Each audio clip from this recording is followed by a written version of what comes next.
So wala akong nakasimangot, ha? Kailangan lahat nakangiti. At sa umaga pong ito tayo ay pinagpala dahil marami ho tayong mga bisita na dati na ho nating mga kasama ito.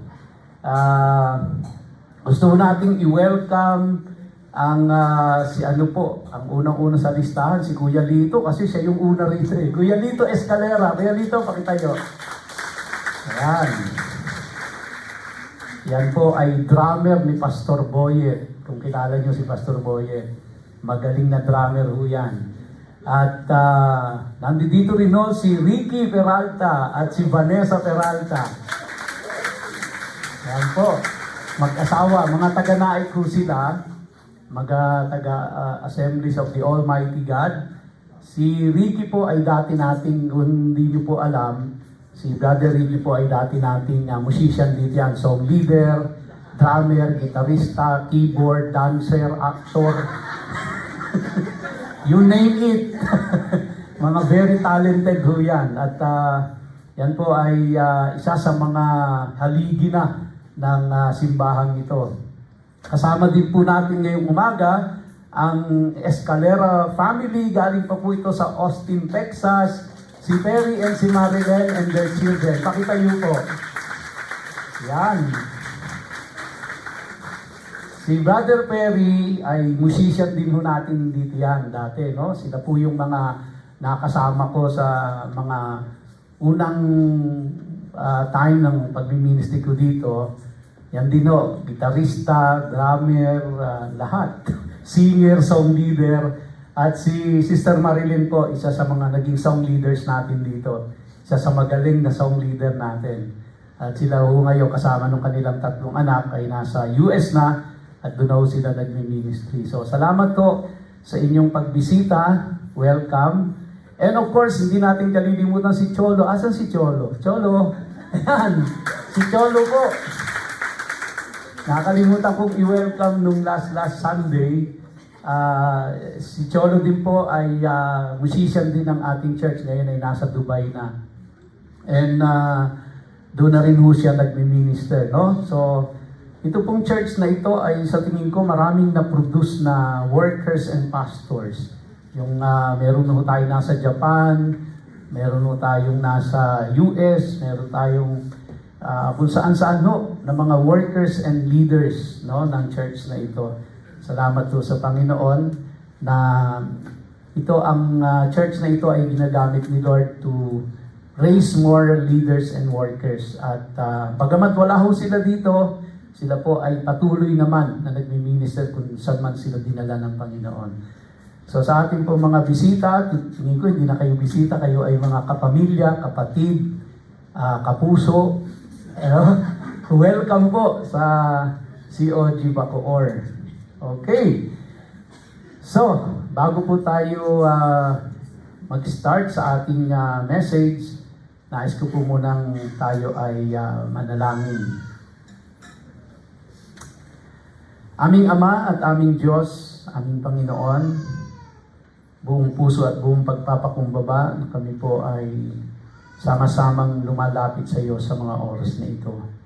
At amin pong hinihiling na minsan pa kami ay bigyan mo ng kaliwanagan, bigyan mo kami ng karunungan upang aming maunawaan ang iyong mga salita na aming pinag-aaralan.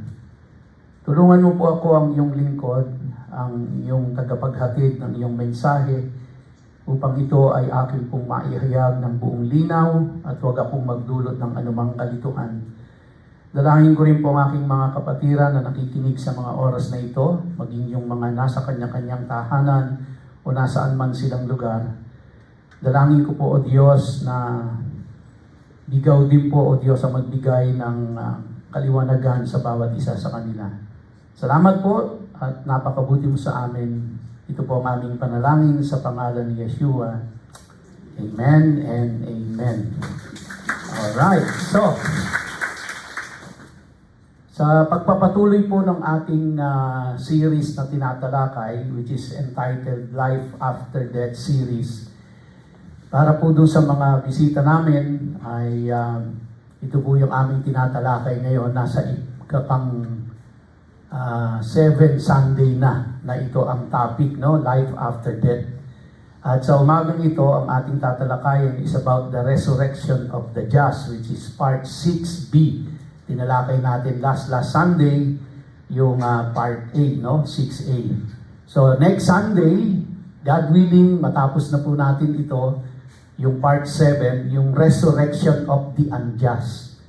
So ngayon po, ang tinatalakay natin ay ano ba yung kasasapitan ng mga mananampalataya pagdating ng resurrection. Next Sunday, ano naman po yung kasasapitan ng mga hindi mananampalataya pagdating ng resurrection. So, yun po yung ating tinatalakay ngayon. And God willing din po, pagkatapos po ng next Sunday, ay uumpisahan na natin yung series natin sa Leviticus. So natapos na natin ang Genesis, natapos na natin ang Exodus. At ang Exodus po ay I think inabot tayo ng 3 taon, no?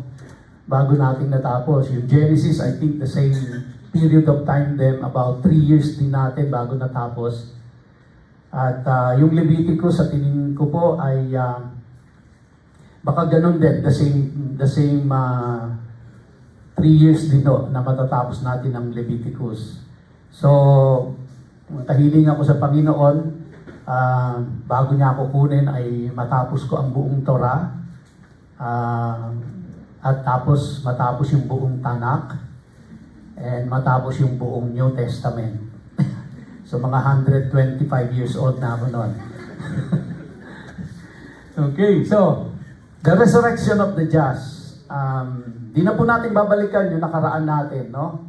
Umpisahan ko lang po dito sa Daniel chapter 2. O Daniel chapter 12, verse 2. Na-establish na po natin, mga kapatid, based on the scriptures, not based on the doctrine of the church, but based on the scriptures, we have proven already na the moment you die, you don't go immediately to heaven. Which is the common belief. That if we die, your spirit goes back to heaven, and then you enjoy the presence of the Lord doon. But nakita ho natin in several scriptures that this is not correct. Nakita ho natin, the moment you die, your spirit goes back to God, and your body goes back to the dirt. So, maghihiwalay po. And without the union of the spirit and the dust, no human being. Diba? So, kaya pag namatay po ang tao, balik ang spirito sa Diyos, ang kanyang katawang lupa, balik sa alabo. Then time will come na magkakaroon ng resurrection. And there are 2 resurrections na mangyayari. Resurrection of the just and the resurrection of the unjust. At meron po itong pagitan na 1,000 years. Okay? Now, to continue with that, ang sabi sa Daniel chapter 12, and many of those who sleep in the dust. Alam na ho natin yon na yung word na sleep, ang ibig sabihin nito namatay. No? At bumalik sa alabo. And many of those who sleep in the dust of the earth shall awake. So, ibig sabihin, magkakaroon ng resurrection. Kasi kung pagkamatay mo, diretso ka na sa langit, sino pa yung i-resurrect? Ibig sabihin, yung i-resurrect na yon ay ikaw yon, hindi yung napunta ka na kagad sa langit, no? And sabi diyan, some to everlasting life. That's the first resurrection. And some to shame and everlasting contempt. So, dalawang resurrection ho tayo. One, to everlasting life, at ito yung mga believers. And some, to shame and everlasting contempt. Ito yung mga unbelievers. In Isaiah 26, verses 19 to 21, by the way, uunahan ko na ho kayo. Napakaraming scriptures na babasahin natin ngayong umaga. Kasi titingnan ho natin, saan ba nag-ugat yung paniwala na kapag namatay ka, diretso ka sa langit. Saan ba nag-ugat yun? Titingnan ho natin yun. And sa akin pong pag-aaral nakita ko, dahil sa kawalan natin ng background ng Old Testament prophecy, kaya hindi natin naiintindihan yung nandoon sa New Testament. Kaya babalikan din ho natin yung sa Old Testament prophecy pagdating ho dito sa resurrection. Sabi diyan sa verse 19 ng Isaiah 26, "Your dead shall live, their bodies shall rise." No, napakaliwanag po, your dead shall live, their bodies shall rise. Ibig sabihin, magre-resurrect. You who dwell in the dust. So, ibig sabihin, bumalik sa alabo. Awake and sing for joy. So, which means, only after the resurrection of the body, that the believers can sing for joy. Kasi ang common belief natin, the moment na namatay ka, at ikaw ay mananampalataya, akyat ka sa langit, magpupuri ka na sa Diyos. Which is not supported in the scriptures. These are doctrines of the church and not scripturally sound. So it's very clear ho dito that the dead shall live, bodies shall rise, you who dwell in the dust, awake and sing for joy. For the dew is a dew of light, and the earth will give birth to the dead. The earth will give birth to the dead. Sabihin, magre-resurrect ko talaga. Come, my people, enter your chambers, and shut your doors behind you. Hide yourselves for a little while until the fury has passed by. Ito po yung sinagot natin yung katanungan. Pag dumating yung resurrection, yung first resurrection, which is the resurrection of the just, magre-resurrect sila, and then pagkatapos yung mga buhay po na mananampalataya, ira-rapture naman sila. And the Lord Jesus Christ will come down, He will meet them in the air. So, yung pong nabuhay na magmuli, at saka yung ni-rapture na mga mananampalataya, Jesus Christ will meet them in the air. Now, this will happen before the start of the tribulation. Kasi hindi dahil ang Panginoong Diyos ay hindi niya na pararanasin ng wrath ng Diyos ang mga mananampalataya. So the question now is, pag nag-resurrect sila at ni-rapture yung mga, saan na sila pupunta?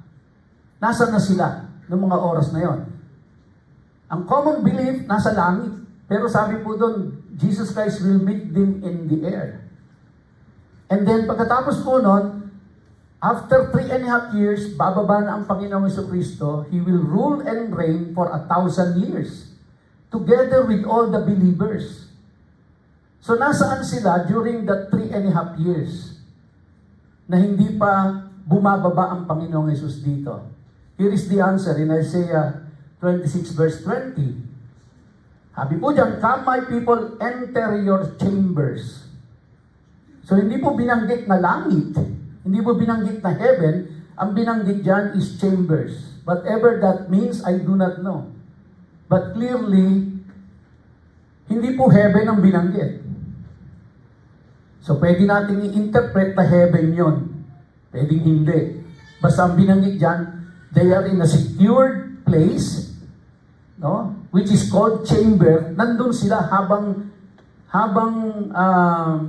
yung pong wrath o yung puot ng Diyos ay nararanasan ni Antichrist at ng mga hindi mananampalataya. Lahat ng kalaban ng Israel dadanas po ng wrath ng puot ng Diyos. At habang nangyayari yon, yung mga born-again believers nabuhay na magmuli at ni-rapture, they are in the chambers, waiting for the second coming of Jesus Christ. Kaya, we have established already na ang second coming at ang rapture ay magkaiwalay na event, hindi the same. Magkaibang event, magkahiwalay na schedule. No? So, yung rapture of the church will happen after 3.5 years of peace in Israel. And then, another 3.5 years, doon magkakaroon ng second coming. Kaya yung unang pagbaba ng Panginoong Jesucristo, hindi siya tutungtong sa lupa. He will just be in the air. He will meet the believers, those who were resurrected from the dead, and those who were raptured. No? Yun po mangyayari. Pagtungtong ng Panginoong Jesucristo rito, that's the second coming, and that's the time na lilipulin niya na po lahat ng kaaway ng Israel, and then He will rule and reign here on earth. That will start the 1,000 years, the millennium na tinatawag natin. And together with the believers, nandito po sila sa lupa, kasama ng Panginoong Yesus. So ano nangyayari? Pinakita po sa atin yan sa Revelation. Sabi po sa Isaiah 26:21, tuloy lang natin, "For behold, the Lord is coming out from His place to punish the inhabitants of the earth for their iniquity." That's the wrath of God. Ito na po yung time kasi na i-require na ni Antichrist ang mga Hudyo na sambahin siya. At hindi na ho papayag dito ang mga Hudyo na sila isasamba kay Antichrist. At doon po, magagalit ng gusto si Antichrist sa mga Israelita at ibubuhos niya ngayon ang puot niya sa mga Israelites. And at that time, hindi na kaya ng Israelites ang kanilang kalaban, doon na po papasok ang Panginoong Diyos para iligtas sila. Kaya sabi diyan, "For behold, the Lord is coming out from His place to punish the inhabitants of the earth for their iniquity, and the earth will disclose the blood shed on it, and will no more cover its slain." So immediately at Yeshua's return, we experience the first resurrection. This is in 1 Thessalonians 4:13-17. "And we are temporarily taken to the chambers for a short time, 3.5 years, during a short period of wrath following this resurrection." So in Revelation chapter 7 verses 9-12, ito po yung scenario doon sa chamber. "After this I looked and behold a great multitude that no one could number, from every nation, from all tribes and peoples and languages, standing before the throne and before the Lamb, clothed in white robes with palm branches in their hands, and crying out with a loud voice, 'Salvation belongs to our God who sits on the throne and to the Lamb.' And all the angels were standing around the throne and around the elders and the four living creatures, and they fell on their faces before the throne and worshiped God." So while we are in the chamber, waiting for the second coming, we are worshiping God. So habang ibinubuhos ng Diyos ang puot niya doon sa kalaban ng Israel, ang mga believers na ni-rapture at na-resurrect in the chambers worshiping the Lord. Kaya they said, "It's heaven." It could be, but I do not know. Saying, "Amen, blessing and glory and wisdom and thanksgiving and honor and power and might be to our God forever and ever. Amen." So kaya po, hindi scripturally supported na the moment you die, your spirit goes back to God and you begin to worship the Lord. Ang totoo po is you wait until the resurrection. Once you are resurrected and you are in the chamber, doon po mag-i-start ang pag-worship kay Lord. And then of course, for 1,000 years, Jesus Christ will rule and reign in this earth, and we will rule and reign with Him. And then after that 1,000 years, then eternity begins. Revelation chapter 21. "Then I saw a new heaven and a new earth. For the first heaven and the first earth had passed away, and the sea was no more. And I saw the holy city, New Jerusalem, coming down out of heaven from God, prepared as a bride adorned for her husband." Mga kapatid, here is my question. bakit kailangan magkaroon ng new heaven?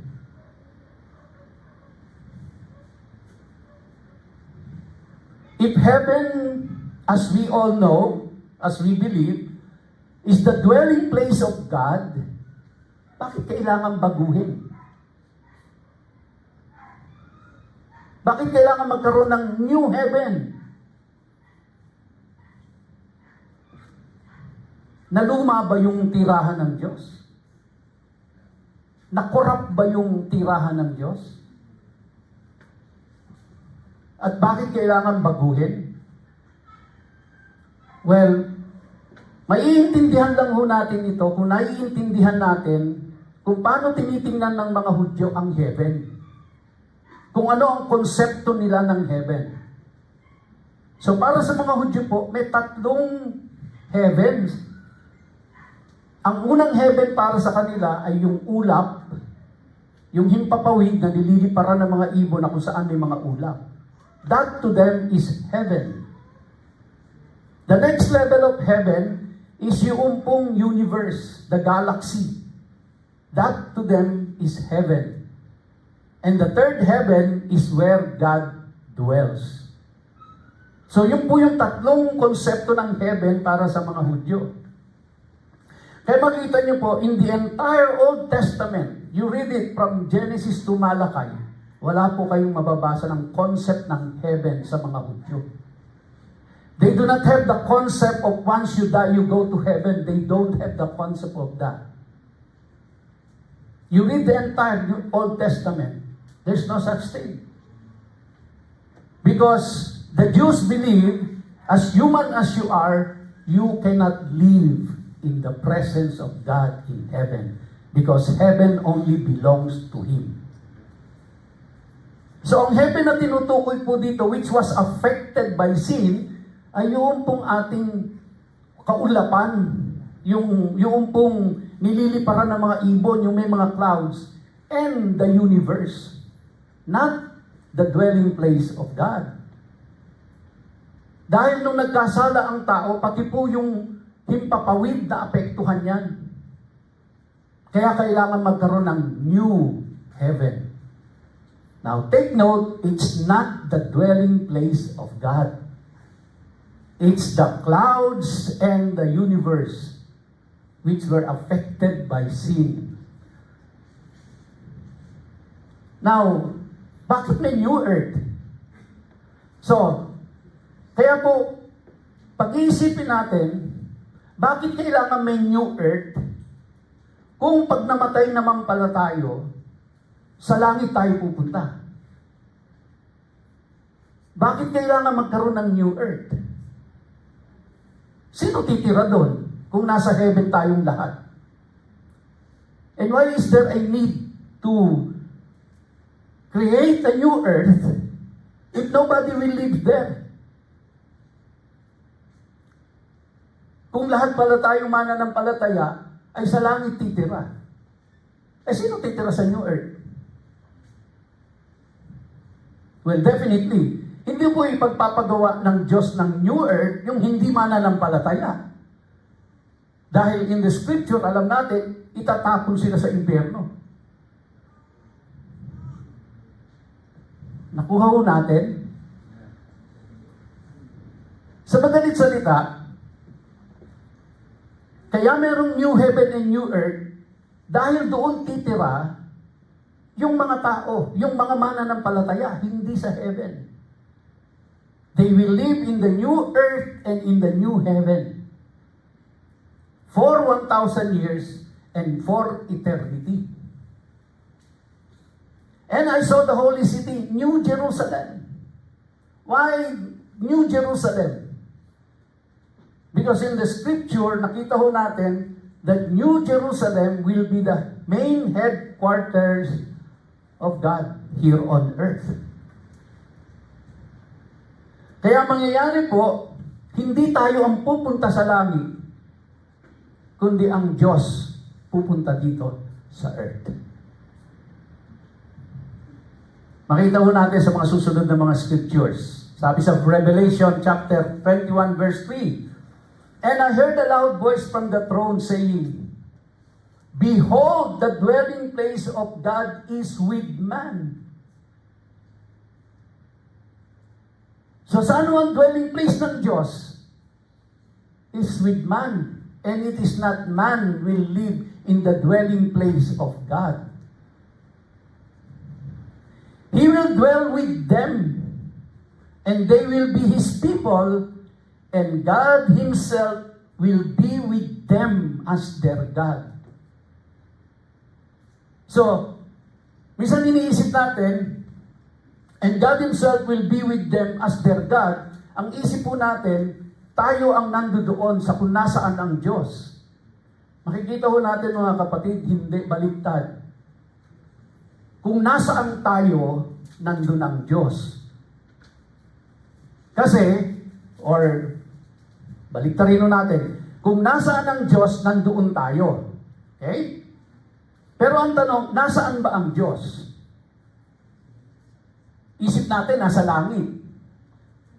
Pero pag tinignan ho natin sa scriptures, ang Diyos nandito sa lupa. Kaya kung nasaan siya, nandun tayo. Kaya ibig sabihin, dahil nandito siya sa lupa, nandito tayo.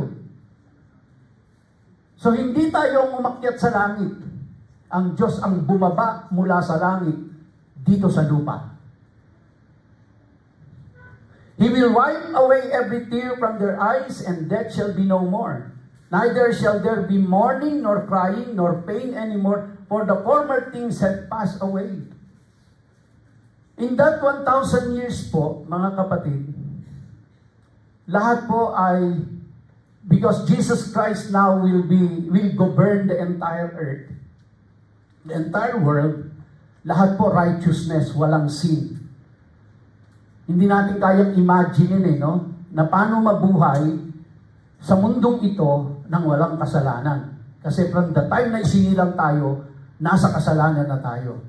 But when pagka dumating po yung nag-second coming na, si Jesus Christ nandito na po, there will be no more sin. Kaya ito yung sabi niya, no? He will wipe away every tear from their eyes, and death shall be no more. Neither shall there be mourning, nor crying, nor pain anymore, for the former things have passed away. And that is not in heaven, that is here on earth, where God dwells. Verse 5, and he who was seated on the throne said, Behold, I am making all things new. Also he said, Write this down, for these words are trustworthy and true. And he said to me, It is done. I am the Alpha and the Omega, the beginning and the end. To the thirsty I will give from the spring of the water of life without payment. The one who conquers will have this heritage, and I will be his God, and he will be my son. But as for the cowardly, the faithless, the detestable, and for murderers, the sexually immoral, sorcerers, idolaters, and all liars, their portion will be in the lake that burns with fire and sulfur, which is the second death. So for the unbelievers, they will suffer and experience second death. So namatay sila, bubuhayin ulit silang magmuli. Pero makaka-experience sila ng kamatayan ulit. That's the second death. Sa mga mananampalataya, mamamatay sila, that's the first death, and then i-resurrect sila, but they will not experience the second death. Kaya meron pong first resurrection, may second resurrection. May first death, may second death. The good thing is, the Christians will not experience the second death.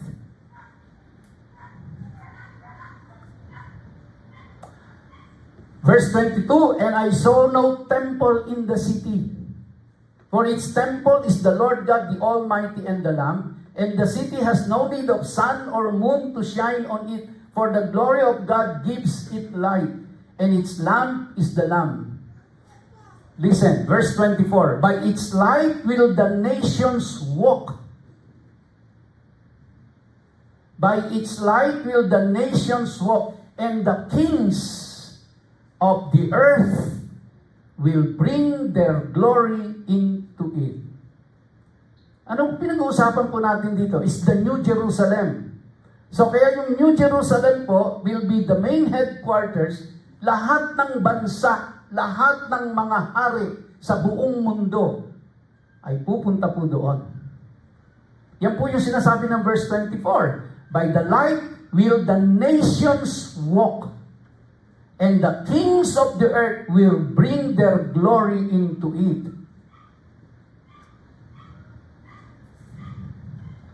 Kaya kung hindi pa ho tayo nakapunta ng Israel, makakarating din tayo kay mag-alala. But that will be in the second coming and sa resurrection na po natin yon. Not now. Verse 25, and its gates will never be shut by day, and there will be no night there. Nangyari na ba ito sa Israel, sa Jerusalem? Hindi pa ho. This is future. They will bring into it the glory and the honor of the nations. Tandaan niyo po ang pinag-uusapan natin dito, ang dinidescribe dito is the New Jerusalem. Ang dinidescribe dito is the new city.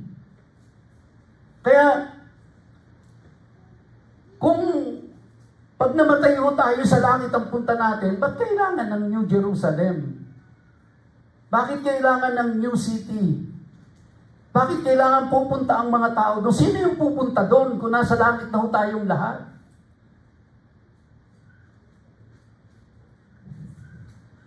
Pero ito sabi po, but nothing unclean will ever enter into it, nor anyone who does what is detestable or false, but only those who are written in the Lamb's book of life.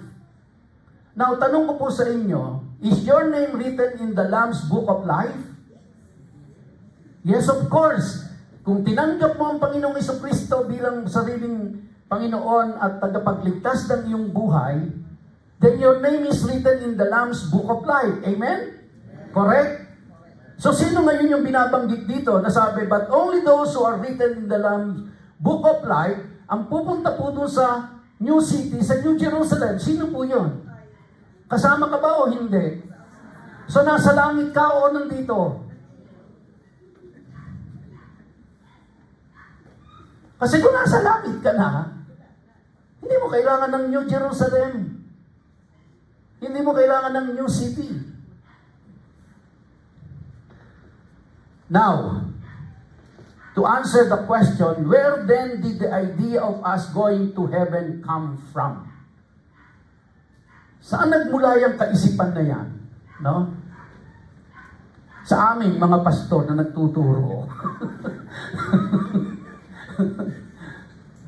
Kasi, tayo po kasi may ugali tayo, kasama na ako doon, pag may tumayo ditong pastor, alam natin born again, lalo na magaling magsalita, magaling matalino, kilala, pag napakinggan natin, immediately, hindi na natin chinecheck kung tama sinasabi. Kasi ang kaisipan natin, born again yan, Christian yan, hindi man loloko yan. Hindi nga man loloko, pero pwedeng magkamali. Kaya congregation, I encourage you. I-check nyo po. Huwag nyong basta-basta paniniwalaan yung lahat na sinasabi ko dito. I-check nyo kayo mismo mag-check. Dahil ito rin po ang ginawa ko dito eh. I have to check kung totoo ba ito or hindi.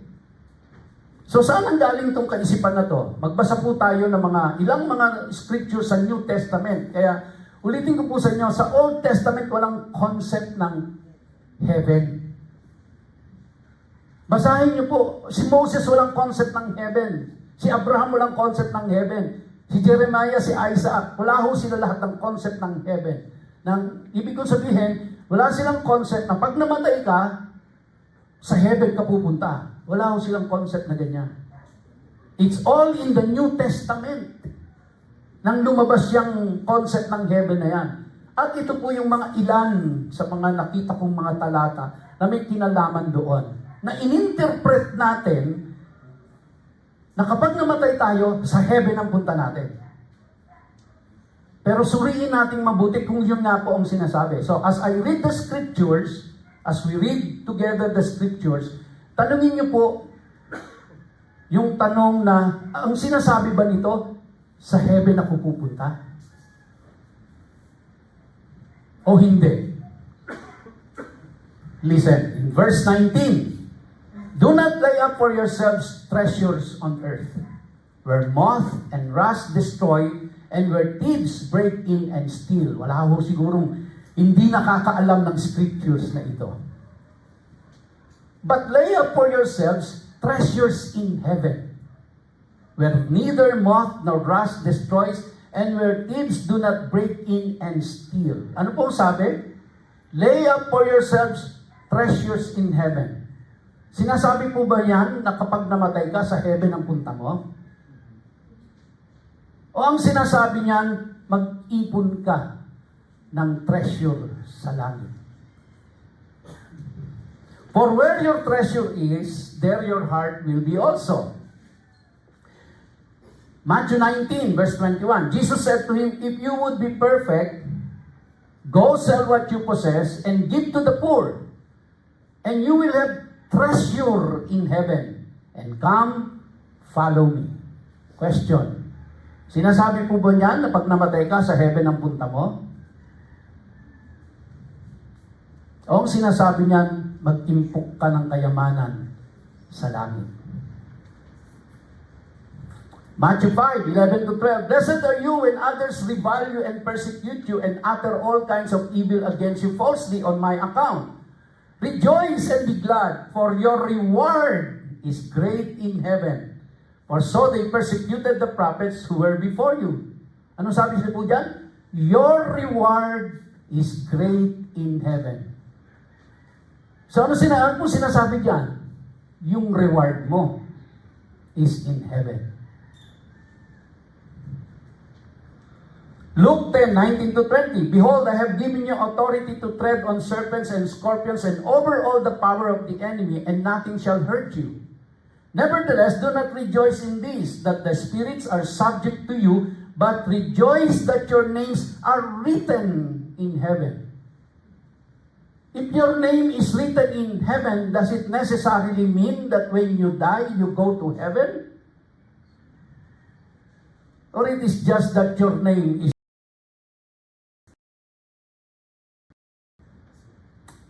Hebrews 12, 22 to 23, but you have come to Mount Zion and to the city of the living God, the heavenly Jerusalem, and to innumerable angels in festal gathering, and to the assembly of the firstborn who are enrolled in heaven, and to God, the judge of all, and to the spirits of the righteous made perfect. Philippians 3, verse 20 to 21, but our citizenship is in heaven, and from it we await a Savior, the Lord Jesus Christ, who will transform our lowly body to be like His glorious body by the power that enables Him even to subject all things to Himself. So, does it immediately says that if you die, you go to heaven because your citizenship is in heaven? There's no doubt about it. Our citizenship is in heaven. But ang tanong ko, pag namatay ako, dahil citizen ako ng heaven, immediately ba sa heaven ang punta ko? Colossians 1, 3 to 6, we always thank God, the Father of our Lord Jesus Christ, when we pray for you, since we heard of your faith in Christ Jesus, and of the love that you have for all the saints, because of the hope laid up for you in heaven. Of this you have heard before in the word of the truth, the gospel, which has come to you, as indeed in the whole world it is bearing fruit and increasing, as it also does among you, since the day you heard it and understood the grace of God in truth. So, if our hope is laid up in heaven, does it automatically means when you die, you go to heaven? 1 Peter 1, 3 to 5, blessed be the God and Father of our Lord Jesus Christ. According to His great mercy, He has caused us to be born again to a living hope through the resurrection of Jesus Christ from the dead, to an inheritance that is imperishable, undefiled, and unfading, kept in heaven for you, who by God's power are being guarded through faith for a salvation ready to be revealed in the last time. 2 Corinthians 5, 1-4. For we know that if the tent that is our earthly home is destroyed, we have a building from God, a house not made with hands, eternal in the heavens. For in this tent we groan, longing to put on our heavenly dwelling. 2 Corinthians 5, 1-4. If indeed by putting it on we may not be found naked, for while we are still in this tent, in this body, we groan, being burdened. Not that we would be unclothed, but that we would be further clothed, so that what is mortal may be swallowed up by life. 1 Corinthians 15, 50-54. I tell you this, brothers, flesh and blood cannot inherit the kingdom of God, nor does the perishable inherit the imperishable. Behold, I tell you a mystery, we shall not all sleep, but we shall all be changed. In a moment, in the twinkling of an eye, at the last trumpet, for the trumpet will sound, and the dead will be raised imperishable, and we shall be changed. For this perishable body must be put on the imperishable, and this mortal body must put on immortality. So ano po sinasabi sa atin dito mga kapatid, ng mga binasa natin talatang ito? Ang ating pong reward ay nasa heaven. Kept in heaven. Written in heaven. It's in heaven. Okay? So kung wala pong iniwan, para mas ma-visualize natin, para meron tayong 5 milyon na nasa bangko. At anytime, pwede nating withdrawin yon dahil atin yon. Hindi po ibig sabihin na meron tayong 5 milyon sa bangko tayo nakatira.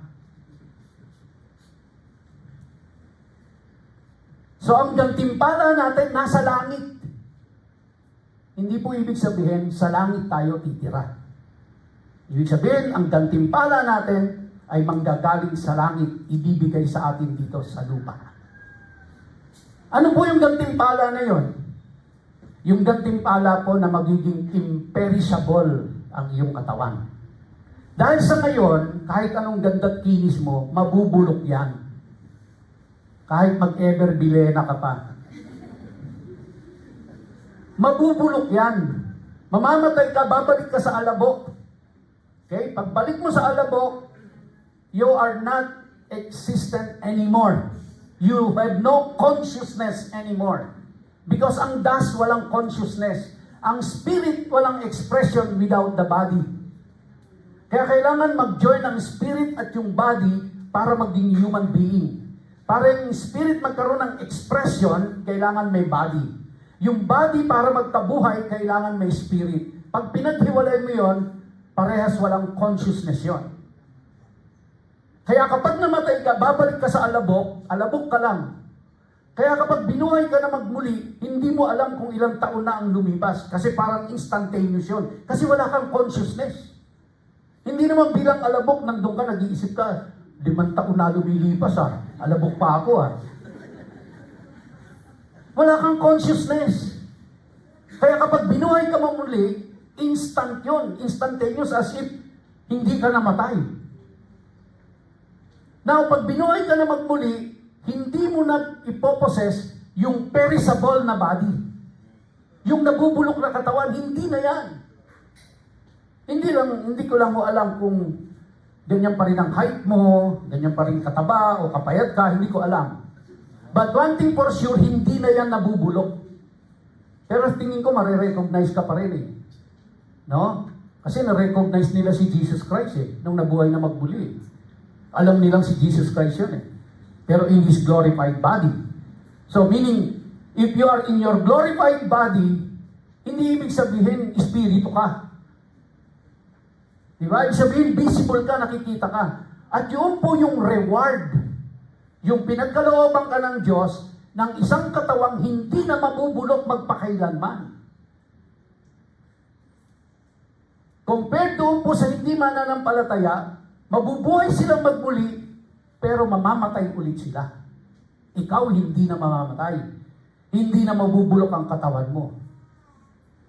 Okay? So yun po yung reward. So, kaya, ang isip natin, nasa langit tayo. Hindi po. Yung reward natin ang nasa langit na ibibigay ng Diyos pagdating po doon sa tamang panahon. Pero dito sa lupa. Huwag ka mag-alala dahil hindi na ganito yung lupa, kaya nga new earth eh. Hindi ka na nasa subdivision. Ewan ko lang kung ano. Pero one thing for sure, dahil sinabi ng scriptures, it's going to be new earth. So ang idea po mga kapatid, ibabalik ng Diyos kung ano ang una niyang nilikha doon sa garden. Kasi pag hindi niya po ginawa yan, mga kapatid, lalabas na talo siya kay Satan. Na parang si Satan ang nagwagi sa earth. Kanya to, hindi kay Satan ito. Kaya babaguhin niya to, at ang patitirahin niya lang dito ay yung mga mananampalataya. And then, you will rule and reign with Him for 1,000 years. Okay? Are we clear? Kaya hindi po ibig sabihin, pag namatay ka sa langit ka, hindi. Habang nandito ka, nag-uiimpok ka ng kayamanan sa langit, dahil sa tamang panahon, yung inimpok mo doon, ibibigay sa iyo dito sa lupa. At ang unang-una na po doon is the imperishable body. Hindi mabubulok, hindi mamamatay. And then, kasama mo ang Panginoon. Makita ko natin sa ibang mga talata na hindi tayo ang pumunta sa langit. Ang Diyos ang mula sa langit bumaba sa lupa, sa earth.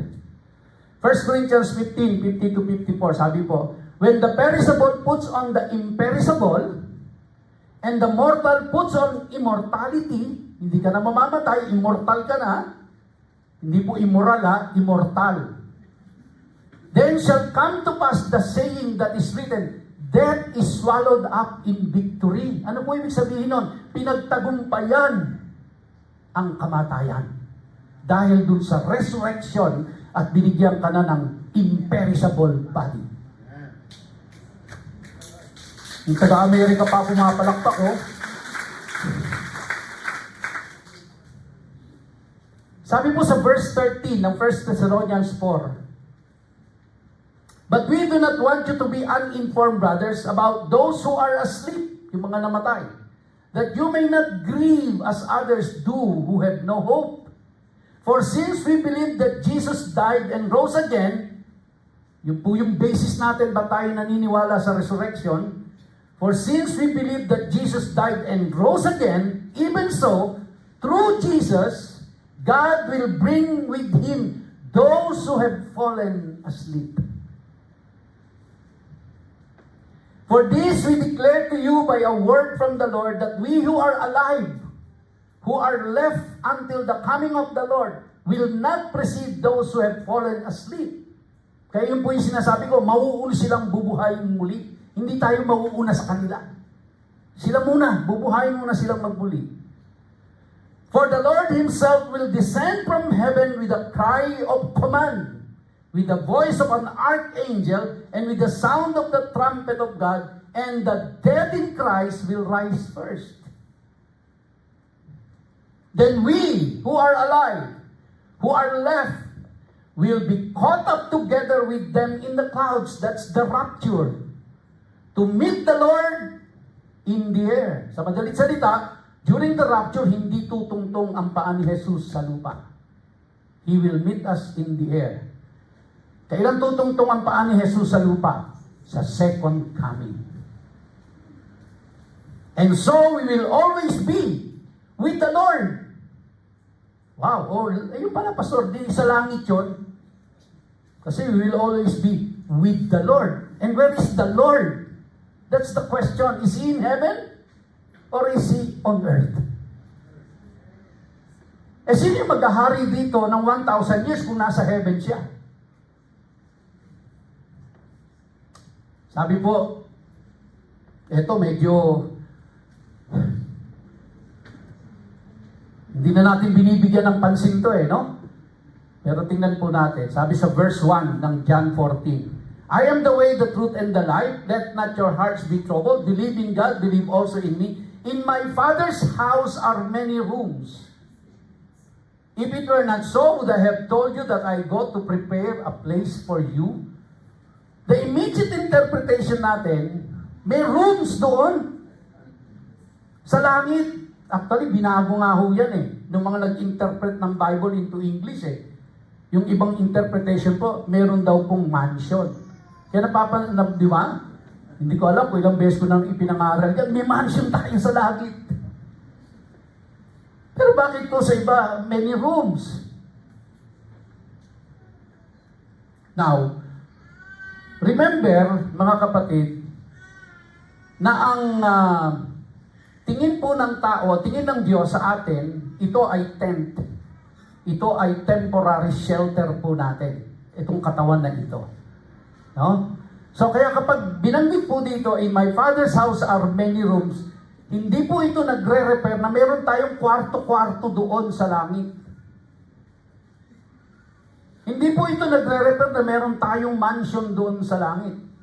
Because remember mga kapatid, ang katawan, ito pong katawan natin, sabi sa atin, this is the temple of the Holy Spirit. This is where God dwells.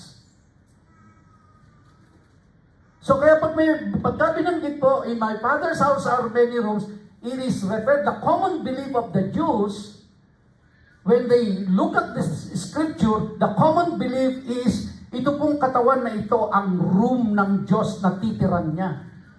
Baliktad po tayo ng kaisipan na meron tayong room doon, titira tayo doon.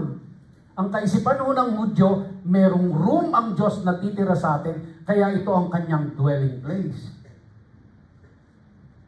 Kaya huwag na ho tayong mangarap na may mansyon tayo sa langit. Yan po ay kaisipan ng mga nag-interpret ng Bible. Sang-ayon sa doktrina nila, hindi sang-ayon sa kung ano ang sinasabi ng Biblia.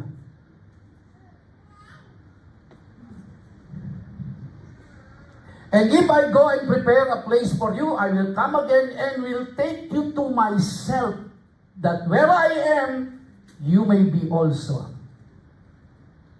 Now, kaya ang concept po mga kaibigan, mga kapatid, ang Diyos ito ang dwelling place ng Diyos, ito ang room ng Diyos. Kaya po sa kaisipan ng mga Hudyo, hindi po sila yung titira doon sa langit, may kwarto sila doon, meron silang mansion doon, kundi ang tirahan ng Diyos ay ito. At kung nasaan ang Diyos, nandun siya. Bakit po? Kaya kung ang Diyos po ay nasa lupa ka dahil nakatira ang Diyos sa iyo. Okay?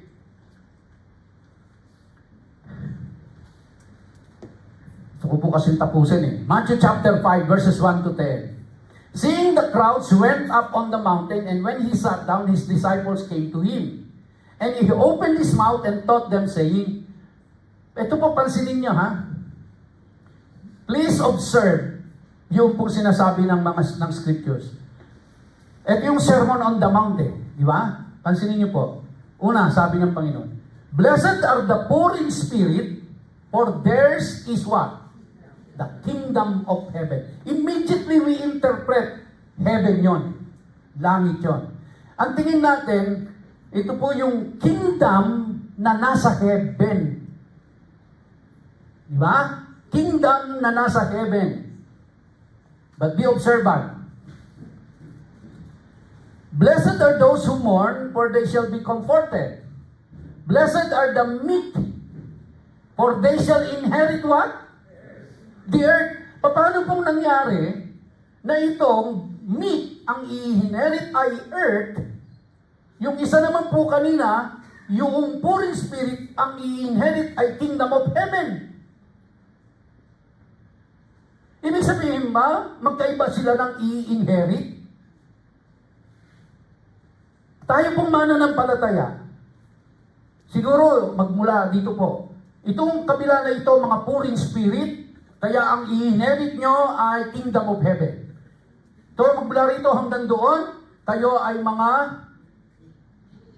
meat, kaya ang inherit nyo, earth. Naisip mo ba natin yon? Bakit magkaiba? Kung langit ang ibig sabihin ng kingdom of heaven. So, kaya mamimili ka, gusto ko maging, ang earth ang ihinerit ko, kaya magiging meek ako. Ako hindi, pure in spirit ako para heaven ako. Pwede mo ba yun? Hindi kaya yung kingdom of heaven at saka yung earth na sinasabi dito ay iisa. Ang tagal na natin binabasa to, pero hindi natin ino-observe yun di ba? Na magkaiba yung sinasabi. Kaya kapag ang concept natin is diretso tayo sa langit, maliligaw na tayo dito. Paano yung iba sa earth pupunta, iba sa heaven? Ang tanong, saan nandun ang Diyos? Blessed are the merciful, for they shall receive mercy. Blessed are the pure in heart, for they shall see God. Blessed are the peacemakers, for they shall be called sons of God. Blessed are those who are persecuted for righteousness' sake, for theirs is the kingdom of heaven. Magkaiba na naman. No? Yung mga persecuted, kingdom of heaven ang inyong reward. Sa langit kayo. Kayo mga meek, sa lupa kayo. So it is an expression that has to be understood in the thinking of the Jews, not on our thinking. Ito po, matagal na natin itong pinapanalangin, kabisado na nga natin to. Ito po si Jesus Christ mismo, sabi niya, "Pray then like this, Our Father in heaven, hallowed be your name. Your kingdom come, your will be done on earth as it is in heaven." Alam niyo po, binibigyan lang natin ng pansin dito, your will be done, no? On earth. Pero hindi natin pinapansin, ang panalangin ng Panginoong Kristo, your kingdom come on earth. Have you noticed that? Tinuruan niya yung mga disciples niya, ipanalangin niyo na yung kaharian ng Diyos pumunta dito sa lupa. Bakit to? Kung nasa heaven na tayo, pag namatay tayo.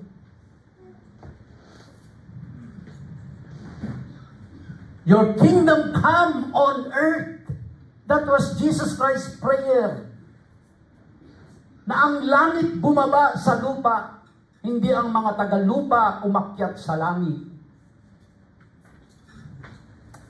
Ito po ay isinabi na sa mga Old Testament. Babasahin ko na lang po. Na dito maghahari ang Diyos sa lupa. It was, kasi hindi tayo aware sa mga Old Testament prophecy. Kaya hindi natin naiintindihan ang New Testament.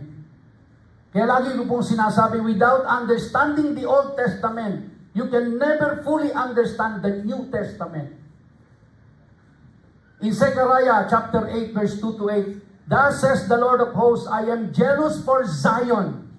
Ano po ba ang Zion? Zion, where is Zion? Ang Zion po ay nasa Jerusalem. Ang Zion is a hill, isang maliit na bundok na nasa Jerusalem. And that is the mountain of God. "I am jealous for Zion with great jealousy, and I am jealous for her with great wrath. Thus says the Lord, I have returned to Zion and will dwell in the midst of Jerusalem." By the way, ito pong Zechariah na ito is a prophecy of the future Jerusalem. Ano sabi ng Diyos? I will dwell in the midst of Jerusalem. So nasaan ang Panginoong Yesus? Nasa ano? Sangayon dito sa talatang ito, in the future, He will live in Jerusalem.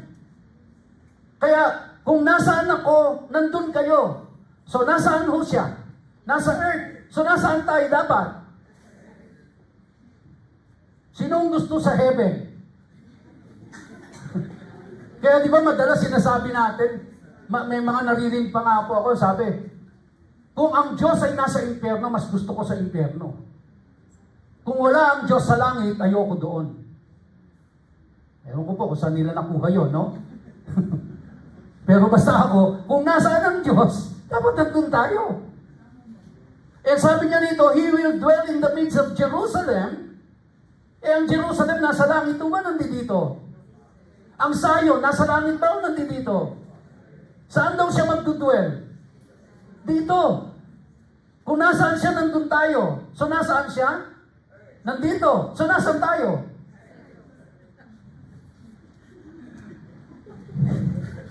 Zechariah 8 verse 4. Thus says the Lord of hosts, old men and old women shall again sit in the streets of Jerusalem, each with staff in hand because of great age. Ibig sabihin po, nagkaroon na ng kapayapaan sa Jerusalem. Kailan ho nagkaroon ng kapayapaan sa Israel sa Jerusalem? Na natikman nila? Wala ho. And that's why this is future. Because time will come, magkakaroon ho ng peace in Jerusalem. At ang nakaupo na po sa trono ay ang Panginoong Jesus. And sabi doon, we will rule and reign with Him. Kung paano yun, hindi ko rin alam. Kung ibabalik ka sa Bacoor, maging barangay captain ka doon sa subdivision nyo, hindi ko po alam. Basta ang sabi, we will rule and reign. No? Maging kagawad ka. Sabi, and the streets of the city shall be full of boys and girls playing in the streets. Pag sinabi yung ganyan sa Israel, the children are playing in the streets, there is peace in Israel. Kailan ho nangyari? Hindi pa ho nangyari sa Israel yan. Mangyayari lang yan pagdating ho ng tamang panahon. Thus says the Lord of hosts, it is marvelous in the sight of the remnant of these people. In those days, should it also be marvelous in my sight, declares the Lord of hosts? Thus says the Lord of hosts, behold, I will save my people from the east country. Alam niyo po ba yung mga nasa east country ng Israel? Yung Jordan, etc., etc. Puro kalabang bansa ho yun. Pati yung mga nasa west, no? And from the west, yung west nila is Mediterranean. So lahat po yung nakapaikot na yun sa Israel, lahat yung kaaway nila. Kaya hindi sila nakakaranas ng kapayapaan. Pero darating ang panahon, ang mga bata ay maglalaro sa lansangan.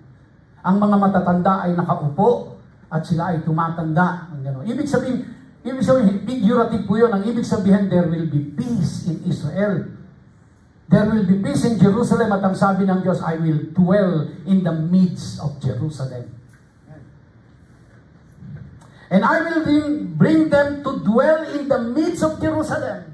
And they shall be my people, and I will be their God in faithfulness and in righteousness. Ito po maganda, mga kapatid. Tinutukoy niya ito para sa mga Hudyo, hindi para sa Pilipino. Pero, ano po ang natutunan natin? Sinabi sa atin sa scriptures, nang tayo ay nakipag-isa kay Kristo, tayo po ay itinuring na ng mga spiritual Jew. Kaya, whether you like it or not, ikaw ay isa ng Hudyo, spiritually speaking. And so, yung tinutukoy po dito, na He will dwell in the midst of Jerusalem, and they shall be my people, we are also kasama po doon.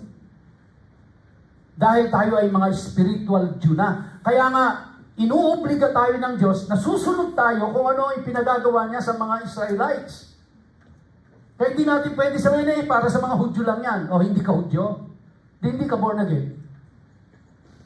Hudyo ka, spiritually speaking. Kaya kung ano ang pinapagawa niya sa Hudyo, gagawin mo, susundin mo. Kaya ako tayo meron the seven feasts of the Lord. Dahil susundin natin ay pinagagawa ng Diyos yun.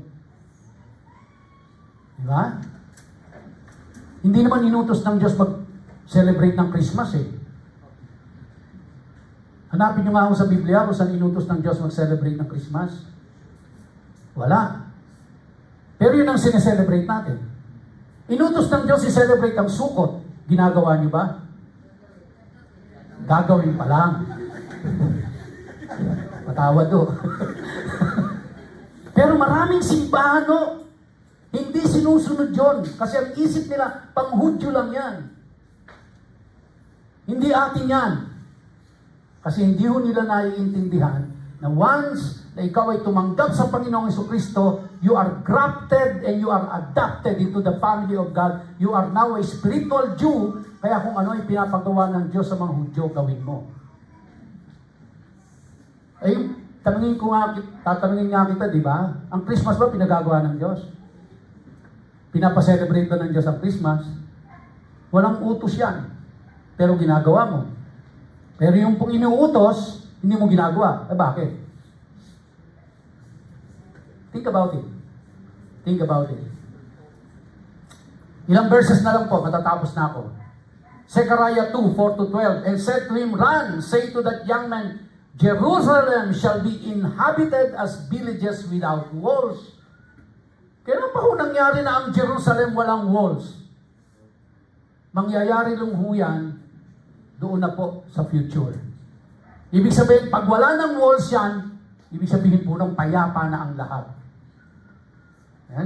And I will be to her a wall of fire all around, declares the Lord, and I will be the glory in her midst. Lampasan na po natin yan. Zechariah 2:10. Sing and rejoice, O daughter of Zion, for behold, I come and I will dwell in your midst. And many nations shall join themselves. Listen, verse 11. And many nations shall join themselves to the Lord in that day, and shall be my people, and I will dwell in your midst, and you shall know that the Lord of hosts has sent me to you. Sino itong pinadala ng Diyos? Ang Panginoong Jesucristo. Kaya ang sabi niya rito, I will dwell in your midst. So who will dwell in our midst? It's Jesus Christ. And where is Jesus Christ? In Jerusalem. Where is Mount Zion? In Jerusalem. And so, sabi ng Panginoong Jesus, kung nasaan ako, nandun kayo. Nasa langit ba siya? Saan siya pinadala? Sa earth. So, nasaan siya? Sa Jerusalem. Maghahari. So, nandun tayo. Yan po mangyayari sa mga mananampalataya. Pag binuhay na magmuli. And the Lord will inherit Judah. The Lord Jesus Christ will inherit Judah. Alam po ba kung bakit? Kasi si Jesus Christ po, pinanganak sa Judah, sa Bethlehem. Kaya lang nanirahan siya sa Galilee. Kaya siya naging Galilea. And Jesus Christ came from the tribe of Judah. Alam niyo po, maganda dito mga kapatid, si David ay maghahari sa Israel. Sa ilalim ng Panginoong Jesucristo. Kaya ibabalik ng Diyos si David as King of Israel. Si Jesus Christ, King of the whole world. Isa lang si David sa ilalim niya. Wow! Gusto kong makita si David. Kung gaano kagandang lalaki yun. No.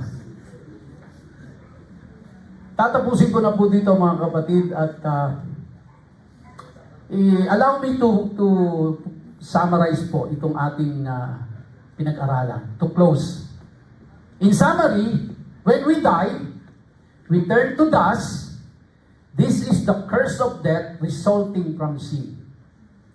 We are not conscious or self-aware at this time, metaphorically similar to sleep. Pangatlo, we will wake or come to life at the promised resurrection of Yeshua's return. This is the first resurrection and a blessing for all those who participate in it. At the first resurrection, those in the faith who have died come to life. Those who are in the faith and still alive are also changed into new bodies. You will be, raptured. We will be saved from our flesh that does not want to follow the Torah and given bodies that do want to follow the Torah for all eternity. We will live eternally in this way, glorifying Yahweh. Alam niyo po ba mga kapatid, sa 1,000 years na yon, anong iiral na constitution? It's the Torah. And not too many churches are studying the Torah. Dahil ang mga tao ngayon, ang gusto, puro mga, yung, tawag dito? Yung motivational na mga messages. They don't and they don't study the Torah. But don't you know that in the 1,000 years of Jesus' reign here on earth, the constitution na paiiralin po for 1,000 years is the Torah. At this first resurrection, we are taken to chambers for protection as wrath is poured out on the earth for a short time. We exit the chambers and the 1,000-year millennial reign begins. Prophetically, this is the 7,000 year or the 7th day. It is what the Sabbath represents. Following the millennial reign, the New Jerusalem arrives. We enter into it, heaven and earth that destroyed and made new. We then live on earth for all eternity, seemingly having access to the New Jerusalem during this time as well. This is after the 7th day. After the 7th day is the 8th day. This is what the 8th day of Sukkot represent, the day in which we are done dwelling on a temporary earth. Kaya yung isa-celebrate po natin sa September 14 na Sukkot, mga kapatid, ang message po niyan, titira tayo, nasa temporary dwelling tayo. Pero darating po yung time, bibigyan na tayo ng Diyos ng permanent dwelling place. Ito po yung katawan natin na hindi na mabubulok. Okay? Think about that for a moment. It is the last great day and it goes on forever. So what happens to us after the 1,000 years on earth? Pagkatapos ng 1,000 years, ano na mangyayari? Is it then that we go to heaven? After 1,000 years, akyat na ba tayo sa langit? Hindi po. Dito pa rin tayo sa earth. Isaiah 46:10, declaring the end from the beginning, and from ancient times things not yet done, saying, my counsel shall stand, and I will accomplish all my purpose. Declaring the end from the beginning. Kaya makikita po natin ang end sa beginning. Ano po yung beginning nung inilagay si Eva at si Adan sa hardin? Yan ang original na concept ng Diyos. Yun po ang beginning, pero ipinakita sa atin, yun ang end. Magtatapos po tayo doon. So the end is revealed from the beginning. The idea is the restoration of all things. Yahweh will restore earth back to how things were in the beginning. Kaya po yung umpisa ay nagpapakita sa atin ng kung ano ang magiging katapusan. Babalik ko tayo doon, mga kapatid. So we will live here on earth. The new earth and the new heaven. Tayo po tayong lahat at tayo po ay